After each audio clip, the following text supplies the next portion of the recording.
Welcome to the County Manager's Report. I'm Lloyd Higuera. With me is Douglas County Manager Steve Mokrohiski. And welcome, Steve. Thanks, Lloyd. Great to be here. Good to have you here. And we're going to talk about the July 6th. July. I shot in We're not in July yet. We're yes, still in June. The June 6th. We just finished another successful Carson Valley Days Exactly. weekend. That was great. Summer's in the air. It is. We're getting ready for the 4th of July. So what could be better? Well, there is big news, too. There's a new edition of News You Can Use. That's right, yeah. Out. And why don't you tell people where they can get this fabulous publication? Thank you. News You Can Use. It is news you can use. Yeah. It's we try to put out information to the public about important things going on in the county, different initiatives that the Board of Commissioners is taking, actions they've taken, and other things that are going on. So we're doing a monthly newsletter.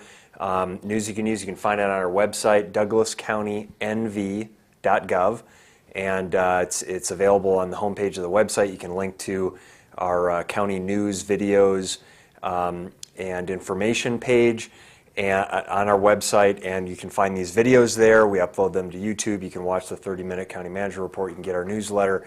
You can find our budget brief and all kinds of information that is useful to the public. So this month we talked about priority-based budgeting and the budget process and the additional funding for roads that the board transferred over $1 million of additional funds for road maintenance from property tax revenue. We talked about Genoa, all the great things going on in Genoa with the downtown enhancement project, and a number of other items that we're excited about. So watch out every month for that. You can also sign up for notifications. There's a Notify Me function at the bottom of our website on the homepage.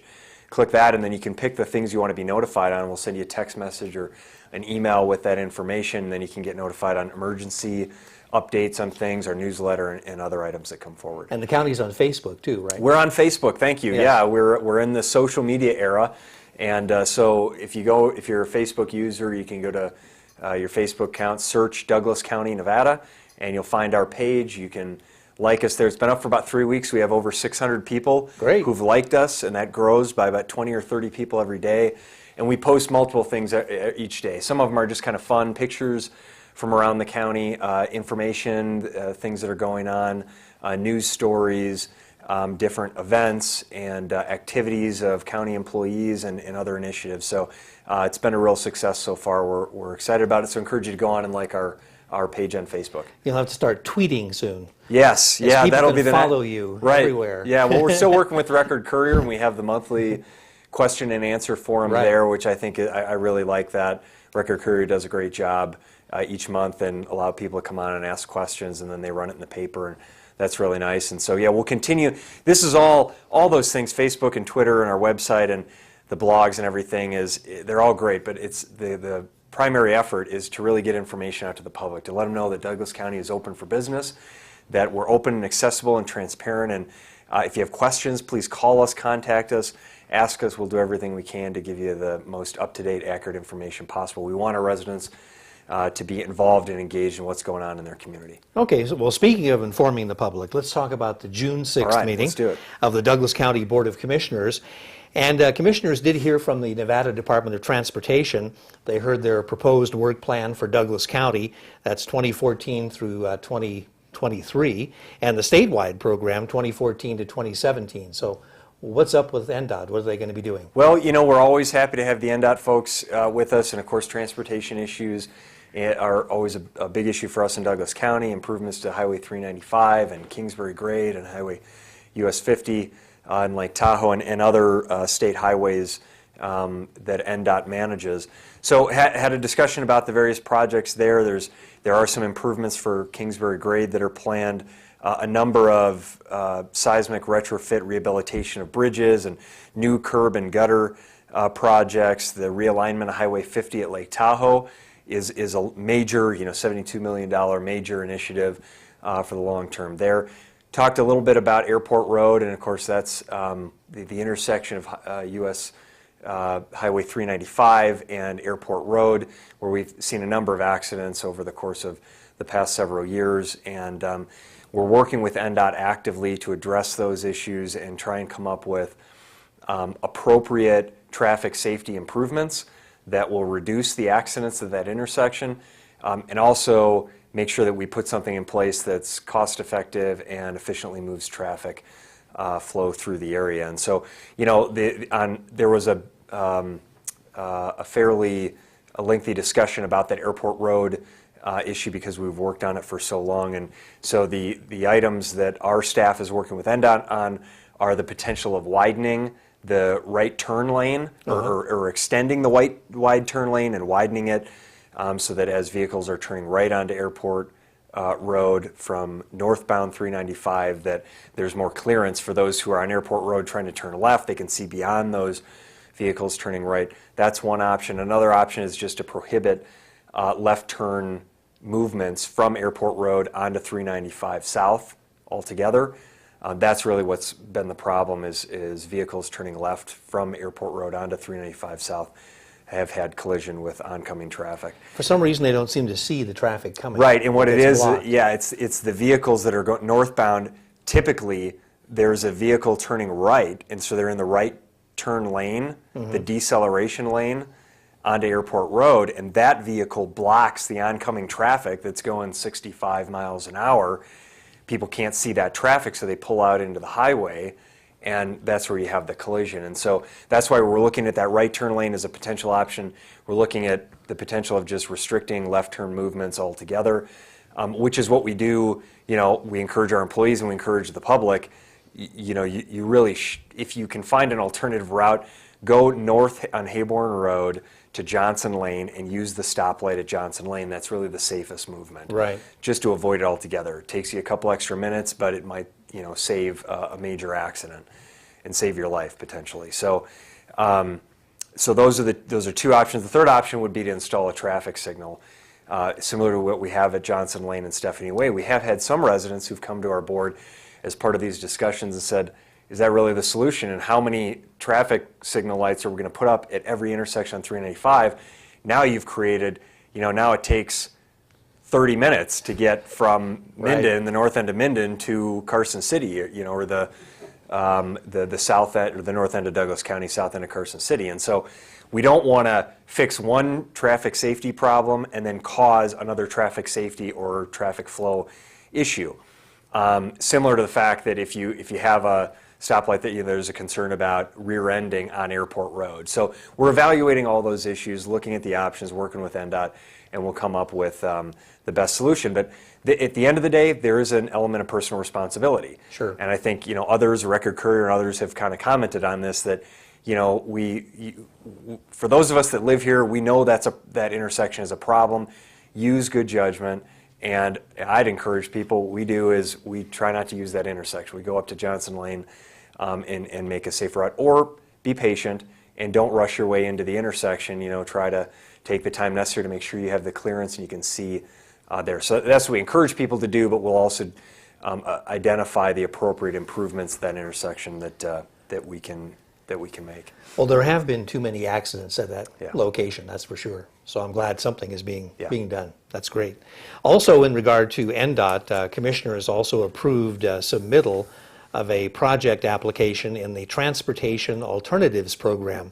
And this is for the Martin Slough Trail project. Can you tell us about that project? Right, and this is a grant. There were actually two grant submittals that we submitted to NDOT. They had to be prioritized. We prioritized the Martin Slough project first, $800,000 cost for that project, and then the second project is the widening of the existing structure on Centerville Lane at the Cottonwood Slough. That cost of that project is about $600,000. So I think most residents are familiar with the Martin Slough and the flooding issues we have there, but the goal of the Martin Slough project is really to create a commuter system for employees and students and residents, to encourage non-motorized travel and connecting residential areas with major destinations, employers in that area. And so that's, we've worked on this, the Martin Slough Trail and the floodplain issues that we have there, and this project would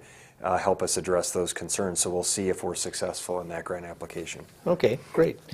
Also, at the June 6th meeting, Commissioners approved an amendment to the interlocal agreement to provide wholesale water service with the town of Minden, and also setting water rates. Can you give us an update on that? Right, and if this is for the wholesale water rates, so we've talked about the North County water line interconnect project, the regional partnership between Douglas County, the town of Minden, Indian Hills General Improvement District, and Carson City. And this is an effort to provide regional water services. So what we've done is the town of Minden is providing wholesale water service to Douglas County, Indian Hills, and Carson City. So we have this four-entity regional partnership and agreement that was developed, back in 2010 was the first agreement that was in place to provide that wholesale water. So we're now, Douglas County is providing wholesale water from the town of Minden that we provide to our East Valley customers, and that's provided to the Indian Hills water customers, and at a future date, over the course of the next year, will be provided to Carson City residents. We have an agreement in place. We have a wholesale water rate currently that's been charged from the town of Minden to provide that water at 45 cents per 1,000 gallons. It was always contemplated that we would come back and renegotiate that agreement once Indian Hills connect, Carson City connects, and we really have the system up and running, and we understand the utilization and the costs to provide service. So we've done that. We've been in negotiations with the town of Minden over the course of the past year, and that's what this action by the board was, which they approved unanimously on a 5-0 vote. It would increase the wholesale water rate that the town of Minden charges Douglas County and its customers in the East Valley and Indian Hills and Carson City from 45 cents to 54 cents per 1,000 gallons, about a 9-cent increase. But we've evaluated it, and based on the finances for the Carson Valley water system and for our customers, we do not anticipate a rate adjustment as a result of this water rate. I think the positive news is, again, this project was implemented as a result of federal requirements to address arsenic standards. Right. And we had arsenic in the water, and Indian Hills, Douglas County, Carson City were all looking at various treatment options independently, which would have cost multi-million dollars for each entity to do. The parties all came together and said, why don't we work on a regional basis, and we invest significantly less money to put the infrastructure in place to service our customers over the long term, fix those arsenic issues, because the town of Minden doesn't have the arsenic in the water that is a concern in the other areas. So that's what we did. So ultimately, providing this regional partnership has resulted in a lower cost of service for wholesale water than would otherwise be the case had all of these entities invested the multi-million dollars in arsenic treatment facilities. Has saved millions and millions of dollars, that's for sure. Right. Yeah. Also, commissioners heard a presentation from the Bureau of Land Management, and this is on 2 6-mile non-motorized loop trails in the Pine Nut Mountains. That's kind of cool. It is, and what we're trying to do with the Carson Valley is similar to what's been done at Lake Tahoe with the Tahoe Rim Trail. Most people are familiar with Tahoe Rim Trail, which is pretty ambitious 130, trail. Yeah, is it 130 some miles, I think, that is a non-motorized hiking, mountain biking, equestrian trail that traverses the Tahoe Basin. Extremely popular. And we're trying to do a similar thing in the Carson Valley, where we have a one contiguous trail loop throughout the Carson Valley. The Carson Valley Trail Association originally came forward with a proposal in 2012 for a 45-mile loop, and the Trail Association and the Bureau of Land Management have worked with our community over the course of the past year to scope that and come up with a trail plan that's reasonable. So for this phase, it has now gone from 45 miles to 2 6-mile non-motorized trail loops. We still are committed, as the Carson Valley Trail Association is, to having one consistent loop throughout the Carson Valley that connects all these areas consistent with the Tahoe Rim Trail there. And so that was, I think, a positive discussion and a really positive beginning to that overall trail loop that will develop. And I think we've made great progress in the Carson Valley. Tahoe has always had pretty good trails network, but if you look at the trails that we've added in the Genoa and Foothill area, in the East Valley area, there just are a number of now public trails that people can get out and recreate, and a really great amenity and attraction for our community. The other part of the discussion was 26,000-acre land health project to be implemented over a 10-year period, and this is to improve sagebrush habitat and reduce the likelihood of large-scale wildland fires. So some good initiatives there through the Bureau of Land Management and our Trails Association. When you consider how little time Carson Valley and this area have been interested in trails and doing that, a lot of progress has been made in that short amount of time. Yeah, there's no doubt. And I think it's great that our community is generally embraced. You know, trails, they're great for recreation. It's great to get people out, recreate, and enjoy the outdoors, because so many of us live in this beautiful place because we want to experience the outdoors. That's wonderful. But there's also an economic development component to providing these trails. When you look at the paved trails we've done from Wally's into the town of Genoa, the number of businesses that have invested in the town of Genoa, and the success that Wally's has had because of that linkage. Right. You're linking people to businesses in place. When you look at the opportunity for residents and visitors to get out and enjoy the open space, again, it's a wonderful recreational amenity, but it also ties directly to economic development and the health of our economy locally. Okay. Also, there was a quarterly update report that the commissioners heard for the third quarter of the 2012-2013 fiscal year, and this was primarily financial, right? Yeah, it is, but this is a new report that we've done, and I'm really excited about it. Maybe that makes me a spreadsheet nerd. Hey, but you know, it's your job description. Yeah, right. You know, but I like these. We've tried to do a lot of these things. We talked about early on in the show the communication efforts, the outreach to get information to people. We've done more things like our budget and brief, that threefold document that you can fit in your pocket. That is kind of an overview of taxpayers' dollars, what taxes we collect, and how those taxes are spent each year.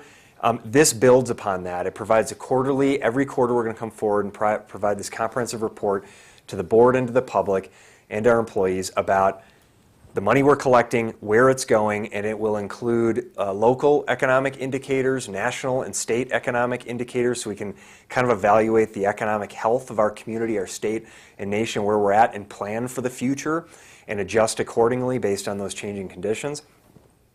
We'll evaluate our strategic plan. Update on projects will be included here. Our priority-based budgeting system will update on initiatives and tracking of priority-based budgeting evaluation processes.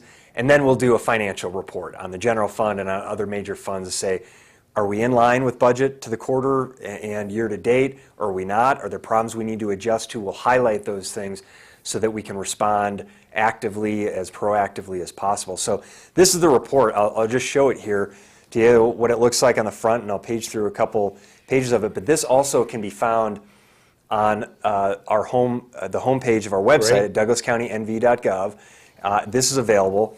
The Rec Courier did a nice article about it, and it provides, again, a number of here the national indicators, economic indicators. We talk about consumer price index and GDP and housing starts, consumer sentiment, just interesting things about the general health of the economy. We talk about local indicators, assessed value changes, residential property sales, property values, building permits. We talk about the workforce, unemployment, and then we go into this financial information on the general fund and the other funds and talk about the health of that. So it's a really good report. I think it's user-friendly. It's easy to understand for people, and encourage you to take a look at that on our website or contact us with for more information. Another good reason to go to the Douglas County website. Exactly. Okay. Also, commissioners did conduct their annual performance evaluation for East Fork Fire Chief Todd Carlini, and if they had had roses, they would have been throwing them at Chief Carlini. Yeah, he does a great job. He does. He does a great job. I should be so lucky to get such a review. We should all be so That's lucky. Right. But yeah, the board was very complimentary of Chief Carlini and the job that he's doing. And I provided a memo on some comments that I had, particularly about the chief's role with emergency management. And the fire district and Chief Carlini serve as the emergency management director and entity for Douglas County. And just a great job. Unfortunately, having to respond to the wildland fires and flooding events and airport accidents and things that we have in the community. But I think we should feel very confident and comfortable with the role that the chief, the fire district, and other public safety officials play in our community to keep us safe. No, we've got some good people in this community, that's for sure, and he's one of them. Commissioners approved also an interlocal contract between the State of Nevada Department of Conservation and Natural Resources, Nevada Division of Forestry, and the East Fork Fire and Paramedic District at a cost of $90,000 annually, and that is part of the fire protection you're talking about. Yep, and this was actually adopted, the $90,000 was adopted in the East Fork Fire and Paramedic Districts Fund. They're a separate district, have separate funding source, but in their budget that the Board of Commissioners, East Fork Fire Board approved for next fiscal year, they included this $90,000, which is really, we call it the insurance fund. We're essentially participating in a pool of other counties throughout the state that all contribute into this statewide fund. It provides resources from the state in the event of wildland fires or other natural disasters. And if we have, a catastrophic event with major costs, it gives us access to additional funds than we otherwise would have at the local level. And of course, last year we saw with the TRE fire and the other major fires, some minor flooding events and such that we had, particularly TRE fire, we racked up several $1 million over the past couple of years with a number of wildland fires. So the fire district, East Fork Fire District, has done a great job of developing reserves to pay for those extraordinary costs when they occur. But you can have a couple major fire events in the course of a year or two that will wipe out those funds. So this state pool, I think, is a new initiative that the state pursued that we're participating in, and we'll track it and see how well it works, but we're hopeful that it's going to give us kind of an economy of scale, funds to tap into, and better management of catastrophic wildland fires in particular, as well as access to resources for non-wildland fire things like flooding events. Okay, sounds good. Commissioners also adopted an ordinance replacing the entirety of the existing Chapter 8.12 of burning restrictions here in Douglas County. Right.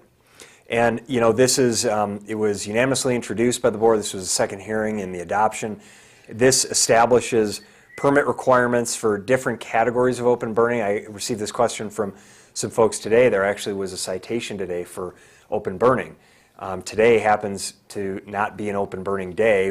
The fire district makes that decision on a day-to-day basis based on weather conditions, and also based on whether or not it's open burning season, which it's currently not. It's open burning season for agricultural purposes, but not generally. And so encourage people to contact the business line of our 911 dispatch to find out if it's a burning day, and then you can get your permit to do so. But the fire district again makes that determination based on wind and heat conditions and other issues. So this this establishes requirements for different open burning categories. It establishes the enforcement capability and then penalty provisions for violation of the burn code. And again, we saw this. The TRE fire was an example. On other fires we've seen controlled burns. They got put out or thought they were put out, right, smoldered, came back, caused a major wildland fire. TRE fire is an example of that. So what we're trying to do here is just make sure that we allow people the ability within certain parameters to do open burning when it's allowed by the fire district, but that we have regulations and penalties and enforcement in place when it's not. Otherwise, we run the risk of, in the TRE fire case, and others, millions of dollars of taxpayer funds that get contributed towards fighting that. Sure. Would you say if you do any burning, you should maybe get a copy of the revised code? There's no question about that. And you can contact the East Fork Fire District. I'd encourage people to do that. We will make information available on our website about open burning, and then there is a number to call if you're interested in that, the open burning hotline to report that you're going to burn or request if it is actually an open burning day. Okay, I'm going to skip around a little bit on you because we're running out of time. I wanted to go to the Manhard construction, or not construction, but consulting, that's what it is. Sure. Commissioners approved a professional services contract with Manhard Consulting to complete design and engineering services for the Highway 395 culvert expansion over Martin Slough in the amount of $90,222. I thought that was kind of an interesting one. Well, it is. This project is getting done. It is. We're moving in that direction. There were some funds authorized through FEMA for this work, but we built partnerships with NDOT, Douglas County, FEMA, and some other entities to fund this work. NDOT is providing a match of $250,000. Douglas County's maximum contribution is about $42,000. There's a NEPA review that's required. This is the National Environmental Protection Act review. It's an environmental review process you have to go through to develop preliminary plans. We have to do that, submit it to FEMA in order to get the funds from FEMA and provide all that matching work. But this is, as you indicated, Highway 395, which is the main thoroughfare in Douglas County, has had frequent flooding problems caused by the storm water it's overtopping the road because of the Martin Slough. Major, we talked about the Martin Slough Trail earlier, right. And here we have a project to try and address those. The Martin Slough is the fact that it's the most reported flooding segment of 395 in Douglas County, and so it's an opportunity for us to leverage federal, state, and local funds to take care of an area that has caused the most flooding incidents in our community. Okay, let's jump over to the next meeting of the Board of Commissioners. That's going to be July 1st, and maybe that's... It's actually, Lloyd, it's June 20th. Oh, gosh. So you want to jump into July. You just cannot wait to get to July, can you? Well, I love the warm weather in July, you know. Well, it's been 90 for the past week. We haven't lacked in warmth, but I agree, July is a great month. How did I do that? I did it twice in one show. You can't go wrong on the 4th of July. But no, that's right. So we have a meeting in Lake Tahoe on June 20th. And the focus of that meeting, and then we do have a meeting on July 1st. So that bears mentioning, we'll mention it after. It does, because we changed it because July 4th is the holiday. So right. Let's cover all this in the time that we have left. Right. June 20th at Lake Tahoe, we have the board's meeting, and the focus is going to be, we'll have the road seal and overlay project. Each year we go out to bid. We have a road seal, a project that we'll be awarding at that meeting. There's a reorganization of the public library. Do you still serve on the library board of trustees? Indeed, you do. yes. So you've, I think, been involved in that. Linda Deasy, the right. Director of the library, I think did a great job putting that reorganization together. So the board will hear that and hopefully approve it. And then we've got 5 or 6 items related to the South Shore Area Plan. This is the board first heard in May, right. on May 16th, and now we're back for adoption of the first phase of our area plan in the South Shore State Line Lower Kingsbury corridor. We're excited about that. Then we'll go take it to TRPA, the committees and governing boards there, and begin to move forward with the environmental redevelopment of the built environment to really improve lake clarity and enhance our local economy. Okay, so sounds like a busy meeting on June 20th. June 20th. At Lake Tahoe. That's right. Now let's finally get to my favorite month, July. July, we're into July then. And the meeting is July 1st, which is a Monday, which is unusual, and you might explain that. It is. July 4th, of course, this year falls on a Thursday. The board usually meets the first Thursday of every month in the county seat, which is Minden, and so we moved that to July 1st at 1 p.m. at the historic courthouse in Minden, where the board always meets. Same time, same place, different day, July 1st, 1 p.m. And so we'll have a number of items there.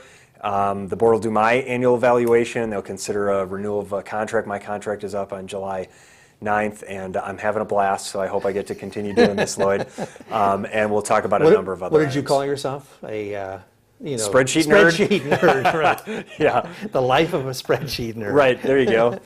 It's a little more than that, but that's something that we do deal with budgets also. So that's what we have going on here in the next few days. Well, we jammed a lot into a half hour, and I thank you, Steve, for that. Thank you. Pleasure being here. Steve Mokrohiski, County Manager for Douglas County, and I'm Lloyd Higuera, and we'll see you next time right here on the Douglas County Manager's Report.